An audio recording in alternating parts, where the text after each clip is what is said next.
동화도 우리 아이가 읽는 지금의 동화가 제가 어렸을 때 읽었던 동화하고 다른 경우도 있고요. 그리고 잔혹 동화처럼 제가 크고 나서 실제 이 동화는 이랬었다고? 라고 하는 것들도 많이 있어요. 동화는 우리말로는 이제 아이동이니까 아이들 이야기해서 그렇죠. 이제 아이들 얘기는 뭔가 이렇게 깔끔하고 전선쟁이고 예쁘고 선해야 될 거라는 생각을 하지만 외국에선 동화는 페어리테일이잖아요, 영어로는. 그러니까 요정담이죠. 신기한 괴기담일 수도 있고. 그리고 이제 동화라고 했을 때 아이들이 착하지는 않거든요. 동화적인 얘기부터 하면 이 선녀 나무꾼 이야기를 보면은 사실은 선녀가 목욕하러 왔는데 나무꾼이 납치한 거거든요. 그렇죠. 선녀가 내려왔는데 그걸 납치해서 강제로 살았는데 때가 되니까 선녀는 나무꾼과 같이 살고 싶지 않았던 거죠. 네. 그런데 이제 같이 살고 싶지 않았다는 걸 분명히 알 수 있는 거는 때가 되니까 가버렸어요. 그렇죠. 그런데 그걸 꼭 붙잡기 위해서 아이를 둘 날 때까지 셋 날 때까지 그렇죠. 날개 옷을 돌려주지 말아라. 여권을 뺏고서 여권을 돌려주지 않는 거거든요. 이게 비자와 여권을. 이런 식으로 우리가 어릴 때도 선녀나무꾼 얘기를 많이 들었는데 그런 식으로 바라보지는 못했어요. 사실 이게 제일 먼저 불편했던 건 훔쳐봤다, 뭐 납치했다 이런 생각은 나중에 들었고요. 선녀는 씻으러 내려왔잖아. 나무꾼은 몇 번이나 씻을까요, 1년에? 그게 전 제일 먼저 걸렸어요, 이게 어릴 때부터. 왜냐면 나무꾼은 안 씻거든요. 그러니까 옛날 조선시대 사람들, 더 옛날에 말할 것도 없고 안 씻어요. 물이 귀해서 일단은. 아니, 그 물이 귀하지 않아도 안 씻습니다. 아, 그래요? 그냥 안 씻어요? 오죽했으면 씻는 날을 만들었겠어요. 그렇죠. 창포로 머리 감으라고 한다. 도교 전통도 사실은 도사가 되려면 씻지 말아야 됩니다. 아, 그래요? 예, 물론 도사가 되려고 안 씻는 건 아니고 안 씻어 버릇하면 안 씻는 게 또 편해요. 저는 아닙니다만. 이게 씻다가 안 씻으면 막 간지럽고 막 이러는데 계속 안 씻으면 그러면 괜찮아져요? 그렇죠. 계속 안 씻는 거예요. 그리고 이 상투라는 거를 트는 거, 이게 상투 위에 여기를 없앤 다음에 이렇게 올리는 거거든요. 그대로 올리면 이렇게 봉두난발처럼 돼요. 그래서 여기를 이렇게 없앱니다. 그리고 이제 올려야 하는데 그걸 풀어서 목욕을 해서 씻고 다시 매고, 아니 하루 먹고 살기 힘든 나무꾼이 그럴 가능성이 없거든요. 그래서 아무튼 선녀는 씻으러 왔는데 나무꾼은 씻지 생각이 별로 없는 사람인데 둘이 같이 잔다. 와, 생각만 해도 너무 힘든 거야. 그래서 사실은 그거부터 생각을 해가지고 제가 이거를 이렇게 해서 설명을 했어요. 하고 나니까 그 다음부터는 아무도 선녀와 나무꾼 얘기를 안 해요. 그러니까 사실 선녀와 나무꾼 이야기의 본질적인 것은 아이들 동화로서 고대의 그 결혼 양식, 그 다음에 납치혼, 약탈혼 이런 부분들이 남아 있는 거거든요. 특히 북방 쪽에는 충분히 그런 식의 일들이 굉장히 널리 있었던 일들이. 흔히들 많이들 다른 부족 가가지고 납치해오고. 그렇죠. 이제 그런 부분들이 이야기 속에 남아가지고 이렇게 내려와서 우리들이 하는 것을 조금 유화시키고 중요한 것은 사실 빼고, 제가 보기엔 중요한 건 빠지고 별거 아닌 이야기들로만 예쁘게 해서 얘들아 이거 좋은 얘기야. 근데 선녀나무꾼에 좋은 거는 아이들에게 뭐가 있을까요? 그게 하나도 그런데 이제 이야기라는 게 남는 거는 이야기가 가지고 있는 강한 어떤 힘과 에너지와 매력이 있거든요.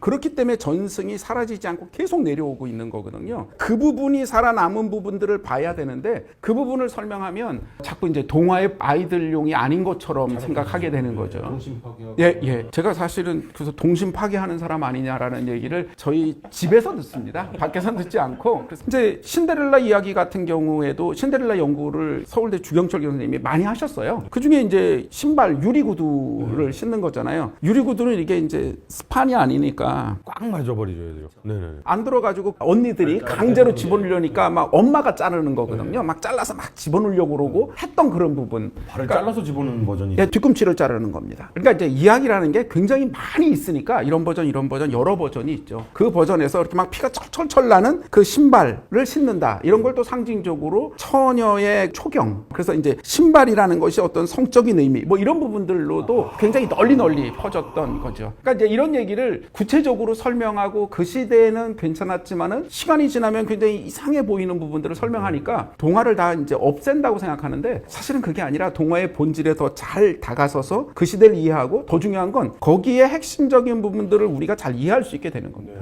그리고 이제 요즘 시각으로만 자꾸 보면 옛날 걸 다 이렇게 나쁘게 보게 되잖아요. 그렇죠. 근데 이제 무슨 생각을 우리가 가져야 되냐면 아이들이 그 이야기를 우리식으로 볼 거라는 생각을 빨리 버리셔야 됩니다. 제가 옛날에 이제 동화를 맨날 집에 가면 이제 부모님들에게, 이거는 이제 유아심리학자들이나 이제 하시는 분들 다 하시는 말이에요. 동화를 읽어줘라 자식들에게. 그런 얘기를 합니다. 제가 퇴근할 때 읽어달라는 거예요. 저희 딸이 6살인가였는데 동화 내용은 아마 들어보셨을 겁니다. 왕인데 왕비가 죽어요. 이 세상에 정말 예쁜 왕비야. 왕비가 죽고 나니까 죽을 때 유언을 해요. 다시는 나처럼 예쁜 여자 아니면 결혼하지 마세요. 그래서 이제 왕이 결혼을 안 하고 계속 혼자 지냅니다. 그 정도 예쁜 왕비를 못 만나니까. 근데 딸이 한 명 있었는데 딸이 16살이 돼요. 그 얘기는 성숙해졌다는 얘기입니다. 그랬더니 자기 부인만큼 예쁜 거야.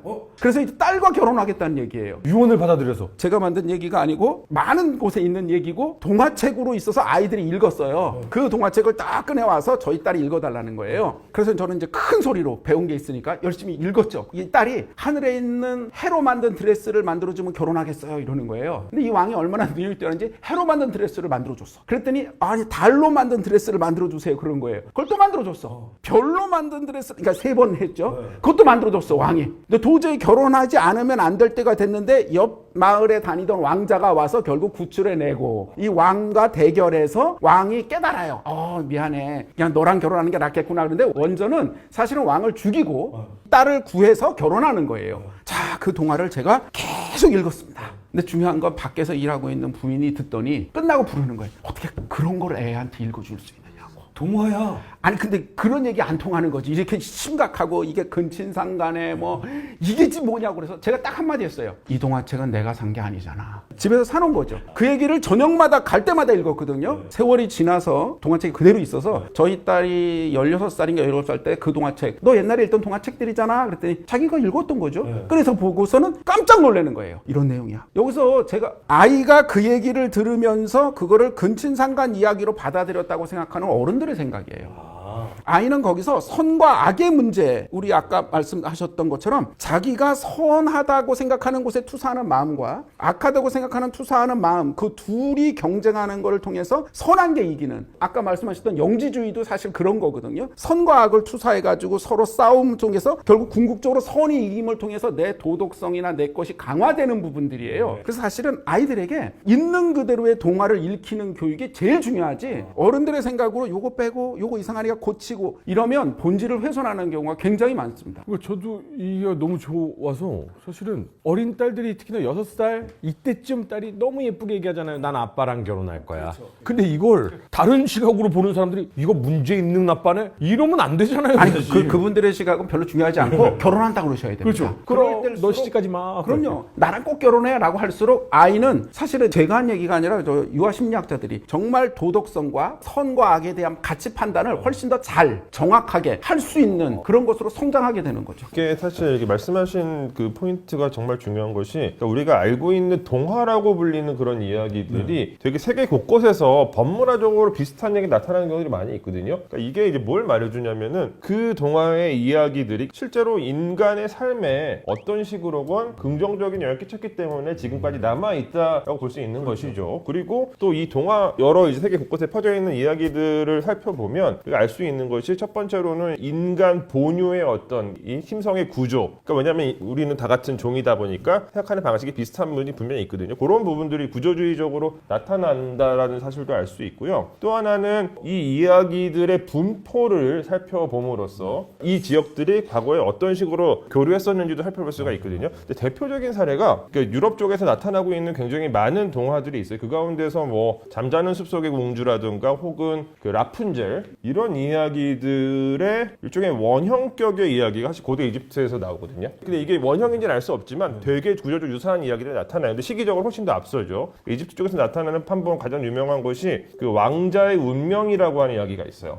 대충 신왕국 시대니까 대략 한 기원전 16세기, 15세기경에 쓰여진 기록인데, 요 이야기를 보면 어떤 왕자가 있어요. 근데 태어나기 전부터 하토르 여신한테 얘는 죽을 거야, 어떤 동물들의 공격에 의해서, 라는 어떤 예언을 받습니다. 이거 이제 그 잠자는 숲이랑 비슷해요. 그리고 나서 이 왕자를 살리기 위해서 이 왕이 자기 아들을 어디다 가둬놔요. 이것도 비슷하죠. 잠자는 숲의 공주랑. 많이 들어봤네요. 네, 똑같죠. 근데 이게 왕자가 어느 날 아버지를 설득을 해서 외국으로 나가게 돼요. 나가서 나하린이라는 곳으로 가는데, 지금 오늘날 이제 터키 동남부 지역이에요. 그 지역에 가서 생활을 하는데 갑자기 그 지역의 왕이 선언을 합니다. 어떤 자기 딸을 높은 탑에다가 가둬놔요. 이 탑에 올라가는 사람이랑 이 공주를 결혼시키겠다. 이거 라푼젤 이야기예요.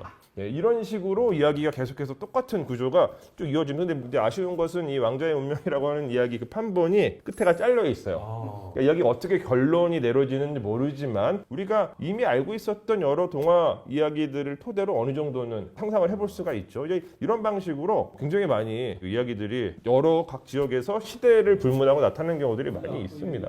그 신발이 성적인 상징. 네. 그러니까 아귀가 이제 좀 맞아떨어. 제가 안델센 대표적인 이제 동화 작가로 알려진 사실 동화를 그 사람이 뭐 썼다라기보다는 어떻게 보면 구전에서 들은 이야기들을 정리했는데 이 사람 정리한 방식이 제가 애들한테 동화책을 키워주면서 이 사람 좀 특이하다라고 생각한 게 발을 가만히 두지를 않아요.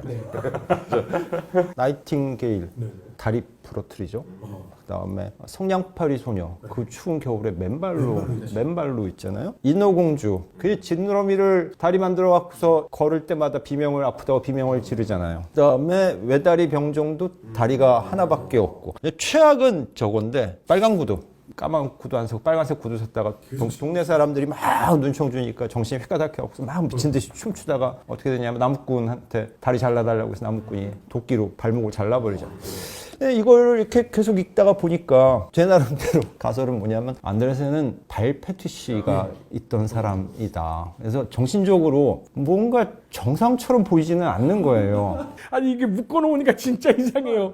그렇잖아요. 왜 발을 가만히 저렇게 두질 않을까? 그래서 안데르센을 이렇게 봤더니 평생 독신으로 살았다면서요? 이것도 이상해. 여러 여인들한테 구애를 했다가 다 까이고 나중에는 남자들한테까지 구애를 했다가 다 까이고 어쨌든 끝내 혼자 살았는데 단순한 추론인데 그거에 대한 어떤 불만과 다시 채워지지 않는 어떤 욕망을 동화 속의 어린 여자 주인공 또는 새에 대한 발로 풀어낸 건가? 그 아까 선생님이 말씀하신 그 발과 관련해서 뭐 저도 정확히 아는 건 아니지만 이게 또 한 가지 우리가 뭔가 발이 약간 성적인 코드로 사용될 수 있다라는 점, 그러니까 이건 단순히 안데르센의 문제가 아니라 뭔가 서양 문화에 약간 기저에 깔려 있는 것일 수도 있다고 생각이 드는 것이 그 대표적인 그 사례가 이제 오이디푸스 같은 경우 이름 자체가 부은 발이라는 뜻이거든요. 부은 발 이름 자체가 그 오이디푸스 신화에 나오는 굉장히 유명한 사례가 그 스핑크스 만나는 거잖아요. 스핑크스가 이제 퀴즈를 내죠.